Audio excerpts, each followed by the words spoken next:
Today we're doing something different. My dad and Gerhard, who's in the back, but you can't see because it's dark. We're heading all the way up to Ottawa, Canada, because Gerhard and me have dual citizenship in Austria and Europe, and my dad is Austrian. We have to get our passports renewed because they're gonna be going out pretty soon, and it's always good to have those, and my dad needs that. So we're headed up there. It's about a 3.5 hour drive, and we're doing it in Canada because it's the closest one. The next closest one is in New York City, and that's a bit farther of a haul. So we gotta leave quite early in the morning. But that is today's agenda. So we're about 20 minutes past the border. We just got through Bedford, and you get that far over, and now it's just flat. See, back in the day, back in the day, my dad, those were like 27 years ago, when he was looking to move over to North America, he looked in Canada for a while, but he didn't like that it was flat. He regrets that one because he liked back in Europe the mountains, so that's why he moved to Vermont, because it reminded him of back home. Nowadays he says you can't farm a mountain, but you know, it is what it is at this point. You can't change it. 1/10 of a mile, turn right. But yeah, onto RTE 133. if stuff played out different possibly back in the day, we would have been Canadians. Well, we're on the interstate, and you can see almost looks like Ohio up here at this point. But this is basically all we're gonna see now for a good while. Cornfield, oat field, or cornfield, wheat fields that have already been harvested, like right there, and then soybean. That's basically all you're gonna see. So we're up here in Canada, and we're at Sonibrand farm, and we're just taking a small tour on our trip. And right here we have Arnold, the old man from Sonibrand farm. So we built it 1994 here, the first barn, and then we extended over there in 2014. Now we go into the heifer barn.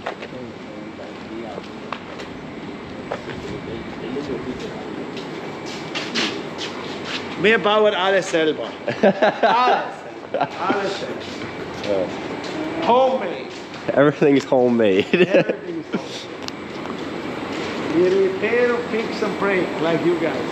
Every farmer has to do that, otherwise you can't do it. So here is the dry cows. We have the 4 stalls. We made a picking pack. Rene, my son-in-law, is in charge of all the dairy industry, plus the cropping. I do the grain trades, what we're looking later. And this spring we put the stalls out, or we put the dry cows on the pasture. So when we had built the first barn in 1994, we had here the parallel tandem double 4. And we milked and we will start beginning milking with 54 cows. Today we're milking 120 and 2 robo, mainly A5. You like it a lot more? Well, it's a young lads. Like since 10 years I have nothing to say in the barn. It works. It's a kind of tool you can work with. You can make a very good production, especially when you have not a herd where you're milking 3 times a day. With the robo you can milk it 3 times a day. Yeah. When you need a little less labor. We have all the heifers here. These are the heifers, he said. Here the smaller heifers on this side. And we do all sex semen, so they had very good cows. We like to have a heifer calf. We do sex semen female. On all the less good cows, or we don't want to breed with them for females, we using black Angus on sell them for beef market. Okay, we're milking right now around 115 cows, and we have a quota is 180 kg butter fat, so we can milk 1.8 million liter per year. And we're milking this around with 115 cows, steady on the robos. Our average is somewhere around 40 liters or kilos per day, and in the winter time 43 to 45, so pretty high production. Yep. The production average here in the barn is 13,900 kg. So, like we have a TMR feeding, and then we have 2 pellets, one a little higher protein for the fresh bears cows, and then for the later lactation we have a lower protein. Then we have here, we have lime straw bedding. So every week we meet a new bedding, goes over the conveyor, so we come in with the feed mixer, there's 50 lime and 50 straw, and then we end load them over these conveyors here. Oh, so you robot bed, so you don't have to drive in there with a skid steer? No, we don't have to drive in, we go just over there, you can see the end loading station automatically, it's like a feeder. Okay. Mix the bedding, it's nice, we don't ever have to drive into the cows. Yep.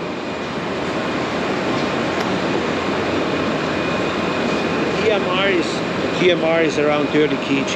We do the TMR and turn it, the rest to balance. Yep.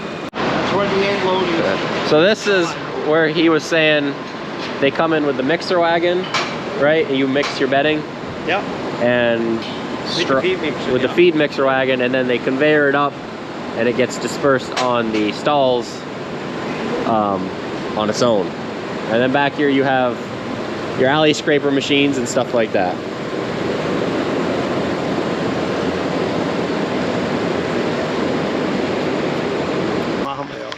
Ja, aber natürlich alles mit sehr Fleisch. So we're walking over to his grain facility, right? Grain and shop, yeah. Grain and garage, and he'll show a little bit of that. So we're in their shop now, and we're here with Johnny, and he is the main mechanic here, and he is going to be nice enough to just kind of go through and show us some stuff here. And it's his first time on camera. Yeah. So we're gonna let him just talk about some stuff, and we'll see what's going on. So how big is the shop here? It's around 180 foot. How? So it goes past this? Yeah. Okay. Just the shop. Yeah. And what do you mainly work on up here? Like what's? Maintenance on all our equipment, trucks, cars, all the agriculture, machinery, from combine, tractors, everything. Okay. What kind of you guys have this combine, and yeah, I saw another one in the back. Yeah, we have Alexion 740, yep, and the new one, Alexion 7500. That one looked pretty new. Yeah, just a year old. Okay. Yeah. So he said this one's the 2015 Alexion, and then what kind of heads do you guys put on them? With the Mac Tom. Okay. Flex head is 75, 40 foot head. Okay. Both of them are same foot heads, the same heads for both combines? No, on the newer combine, we're running a Convio 1230, 40 foot also. Okay. What kind of like equipment is in here that you guys have? We have a 40 foot soil planter with 15-inch spacing. Okay. And then we also have the same thing, but with 7.5-inch spacing for wheat. Yep. And the APV planter on the front for the underseeding of grass. Oh, so these are... Yeah, this one is the... So what is this one? That's just a normal drill? Yeah, the normal drill for the soybeans. Yep. And this one we use for wheat. And then we do underseeding with grass. So what do you mean by underseeding? You plant the wheat, and at the same time you plant the grass, and after the wheat harvest you have a grass field for the next year. You can do the haylage there. Okay, so you can just do it all in one pass. Yeah, exactly. That is fancy. Yeah. And then your grain cart. Yeah, the traps. It's the second season here. Used it the last season in the corn, and it was pretty good in wet ground. Floated. Yeah. And then that's your corn planter. Yeah, 16 row case. Well, these are the last couple things. We gotta go do some other stuff, but this is their new combine. It's a Mercedes engine in it, and that's the header for it. So I gotta say thank you for showing us. Yeah. And later. maybe you'll see your first time on YouTube. Okay. You replacing that bin or No, we fix it. fixing that bin? Yeah. So these are the bins, and you said you had 2,200 metric. Here is 22,000 metric ton of grain storage, and then we have on another farm we have 3,000. And we trading around 100,000 ton of grain in Ik here. ben daar omgelopen, dan halverwege is kat in die machine lopen en dan naar boven gestemd krijgen. So René, he does all the spraying. He does corn planting and all the spraying. John, his favorite job is cutting and baling. Yes, he was telling me he likes baling. Yeah. Yeah, the chrome baler, that's his toy. And then we have two articulators. And we have 6 trucks, grain trucks. Just got 2 new ones a month ago.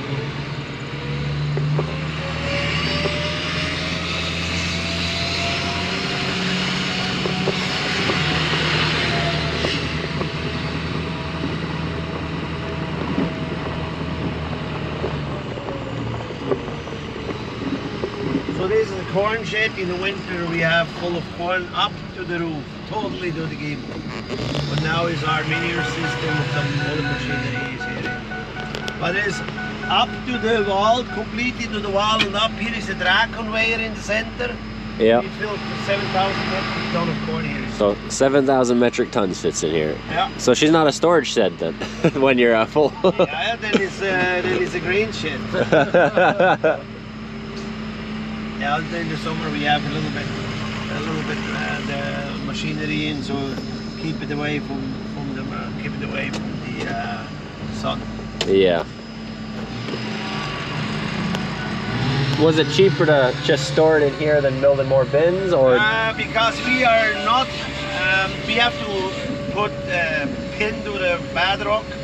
You have to pin to the bedrock here? Yeah, because that costs almost more than the bin cost. So this building we don't have to pin in the bedrock because we have more surface. You can go above 30 feet high, and after you've been more than 30 feet high grain bins, you have to pin them down to the bedrock. Okay. Like here, my neighbor's silos, they're all pinned down to the bedrock. But he's starting to work with bunker silos now. Die stond op mijn zoonsdag. Huh? Die stond op mijn zoonsdag. There's still some feed in, but he goes slowly out. He built it last year, 2 years ago. He built 2 big bunkers. So he's switching over to bunks slowly. Yeah. Oh yeah, like tower silos, yeah, way too expensive. And we don't do much mechanic work themselves. Do you have to pin to bedrock because of how the soil is here, or? Yeah, it's clay soil, and underneath is swampy. Okay. So she would go slowly down the silos. Yeah. I've never seen that before. Huh? The house. Yeah, he moved that house down the road here. Oh no. So we work 700 acres here, and we have 700 acres this way, and we have 1,800 acres 25 kilometers away, and we have 500 acres down here. So we farm totally 4,300 acres. Okay. That's sweet. Yeah.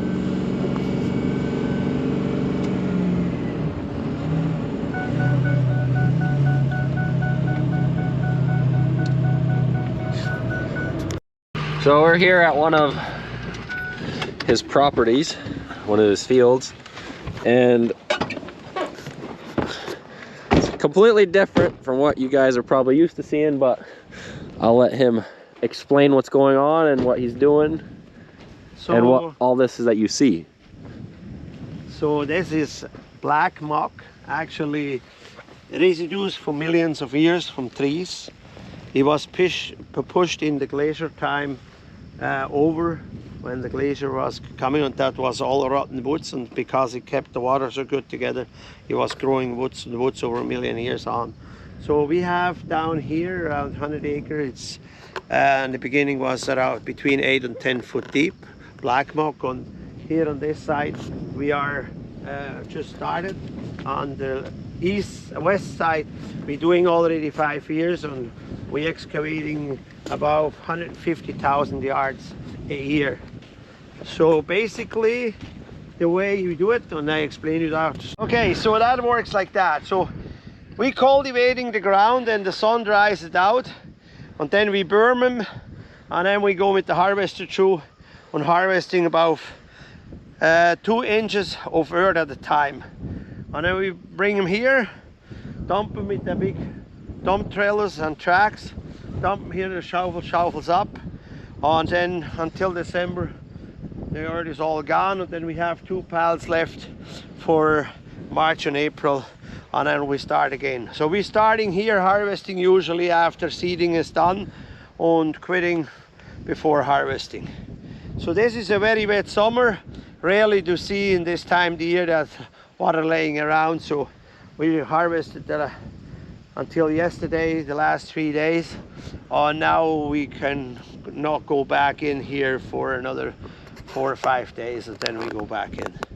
Basically, we're working over the summer with high school students. They are our tractor drivers, and we have 2 men from the farm, so we are a crew for between 4 and 5 guys, from the morning 7 until 6 at night. We harvesting about 150,000 yards a year. We supply for garden earth in the bags.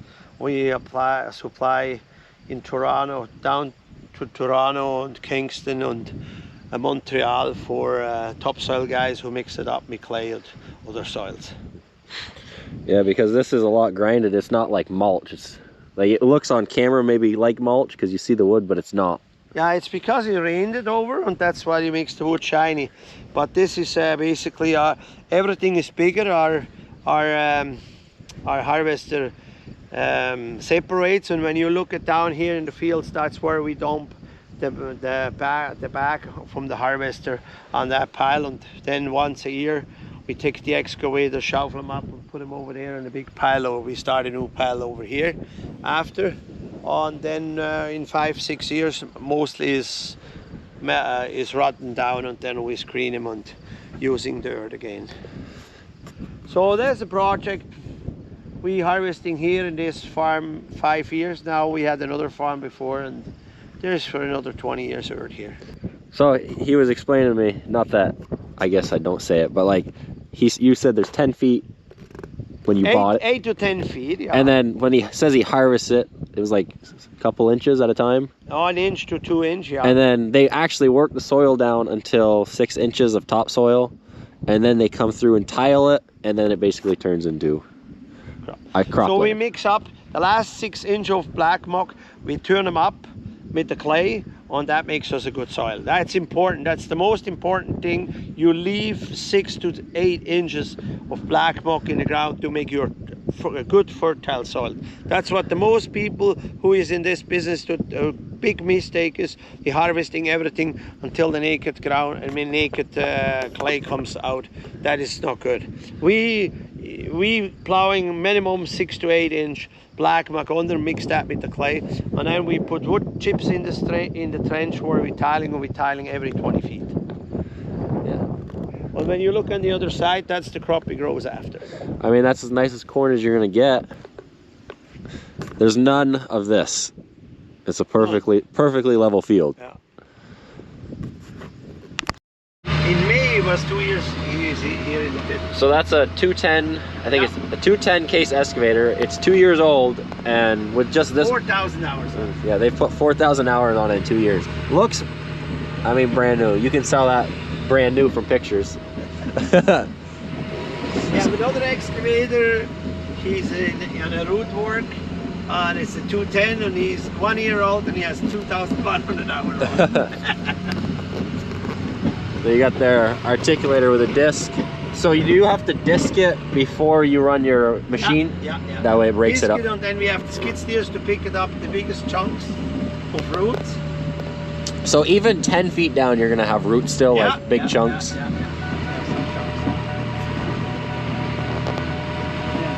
I've just never heard of this stuff because it's not a thing back home. That's black gold. Black gold. So yeah, that's just sold as topsoil basically. Ja, dat is ook. Ja, maar dat is goed. Hier zijn die titel nog in de... En nu nog iets,